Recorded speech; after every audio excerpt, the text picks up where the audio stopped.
केवल कर्जे से बाहर निकलने के लिए कोई नया कमाई का साधन ढूंढकर। अब मैंने तो ये बताया कमाई के साधन तो ढूंढने चाहिए, नहीं कमाई के साधन नॉर्मल सिचुएशन में तो ढूंढने चाहिए नए नए। इसको मैं पाइपलाइन बोलता हूं, नए नए पाइप लगाओ, लेकिन 2-4 पाइप कर्जे से बाहर निकलने वाले लगाओ। इनका जो पैसा आएगा वो केवल और केवल कर्जे से बाहर निकलने के लिए इस्तेमाल किया जाएगा। इस पैसे का इस्तेमाल मैं अपने किसी और काम में नहीं करूंगा। जो लोग कर्जे में होते हैं मैं उनसे पूछता हूं भाई साहब ठीक है कोई बात नहीं, आप कर्जे में चले गए, आपने जो प्लानिंग की गलत हो गई, रणनीति फेल हो गई, अब आपके पास नई रणनीति क्या है? कहते हैं जी मेरे पास नई रणनीति है, मैं अपने बिजनेस को ग्रो करूंगा, तरक्की करूंगा, बहुत आगे बढ़ूंगा और अपने बिजनेस में से पैसा निकाल करके कर्जा उतार दूंगा। हो सकता है तरीका सही हो, बट ये प्रैक्टिकल नहीं है।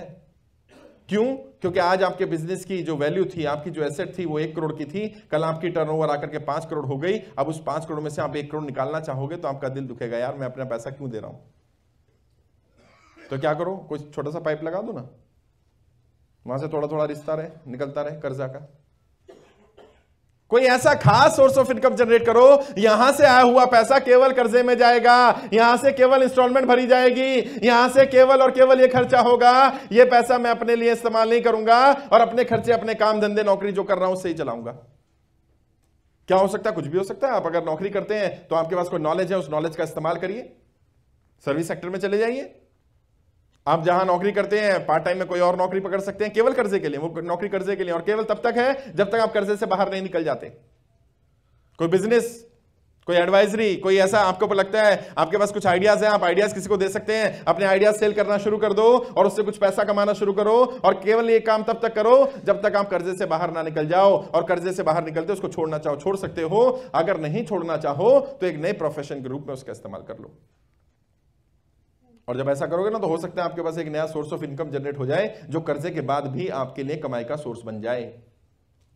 शुरू में बड़ा अजीब लगता है सुनना, लेकिन यकीनन ऐसा होता है। कई बार आप कोई चीज पार्ट टाइम में हॉबी के रूप में शुरू करते हैं और करते करते करते करते एक दिन वो आपका मेन बिजनेस बन जाता है। मैंने अपने सपने के लिए शुरू किया था इंस्टीट्यूट ऑफ पॉलिटिकल लीडरशिप। मुझे नहीं मालूम था कि नेता ट्रेनिंग लेने आएंगे और ट्रेनिंग लेने के बाद वो मुझसे सर्विस लेंगे और सर्विस लेने के लिए 8-8 लाख रुपए मुझे देंगे रणनीति बनवाने के, और मैं उससे कमा रहा हूं। मैंने नहीं सोचा था कभी कमाने के लिए। एक मेरा सपना था, उस सपने के लिए लोग मेरे साथ जुड़ना चाहते हैं और उसके बदले में वो मुझे पैसे भी देना चाहते हैं। हो गया काम। आप देखो आपके कर्जे से निकलने के लिए आपका कौन सा ऐसा पाइपलाइन होगा, कौन सा ऐसा सोर्स ऑफ इनकम होगा जिससे आप कर्जे से बाहर निकलेंगे। अगर कुछ भी हो, चाहे छोटे से छोटा हो, इस्तेमाल करो उसका। और ऐसा नहीं है कि आपको केवल अपने आप को इस काम पे लगाना है, सबको लगा दो इस काम पर।